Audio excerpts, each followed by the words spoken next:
মার্কিন লেখক ও সামাজিক যোগাযোগ মাধ্যমের ইনফ্লুয়েন্সার অ্যাশলে সেন্ট ক্লেয়ার দাবি করেছেন তিনি টেসলার সিইও ইলন মাস্কের সন্তানের মা।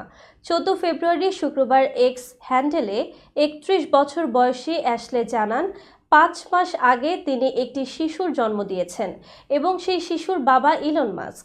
অ্যাশলে আরও জানান তিনি সন্তানের নিরাপত্তা ও গোপনীয়তার কথা ভেবে এতদিন বাবার পরিচয় প্রকাশ করেননি। তবে সম্প্রতি কিছু ট্যাবলয়েড সংবাদ মাধ্যম বিভ্রান্তিকর খবর ছড়ানোর পর তিনি সত্যি সামনে আনতে বাধ্য হন।